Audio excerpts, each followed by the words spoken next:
Alors, comment faire un surjet simple? Alors, le surjet simple va nous donner une diminution.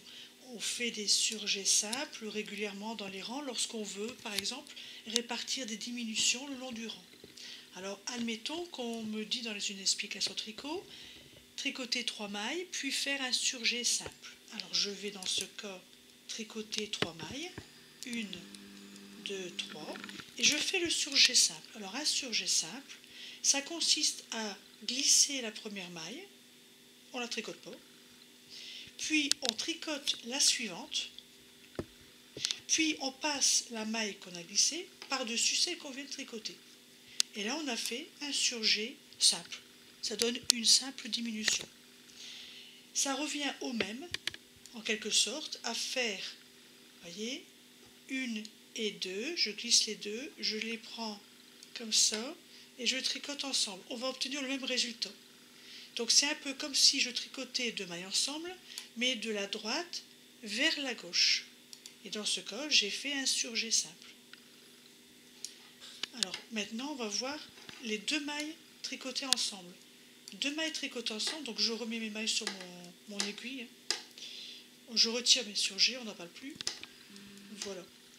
Je vais tricoter 2 mailles ensemble. Et bien 2 mailles ensemble, je prends avec mon aiguille droite 2 mailles, vous voyez, de la gauche vers la droite, je pique dans les 2 mailles, et ensuite je tricote comme si j'avais une seule maille.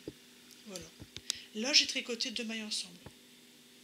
Donc en résumé, le surjet, c'est comme si je tricotais les 2 mailles de la droite vers la gauche. Voilà. Le plus simple, c'est de glisser, puis de tricoter la suivante et de passer la maille glissée par-dessus. Ça, c'est le surjet simple. Et tricoter 2 mailles ensemble, ça revient presque au même, sauf que c'est de la gauche vers la droite. Donc là, je pique directement. Je ne peux pas glisser de maille. Je pique et je tricote. J'ai fait là 2 mailles ensemble. Quand on regarde le résultat, le surjet, on obtient un petit trait de fil vers la gauche, et les 2 mailles ensemble, on obtient un petit trait de fil vers la droite.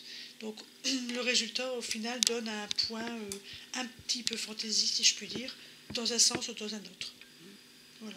Dans les deux cas, que ce soit un surjet simple ou bien 2 mailles ensemble, on obtient une diminution. On va donc avoir moins de mailles au rang suivant qu'au rang précédent. Ça peut permettre de faire des fronces si on veut répartir des diminutions le long d'un rang. On fera d'ailleurs soit des surjets, soit 2 mailles ensemble. Là, c'est pas très important. Mais dans certaines explications, on impose que ce soit des surjets ou on impose que ce soit 2 mailles ensemble. Donc il faut connaître la différence entre les deux. Voilà. Il n'y a plus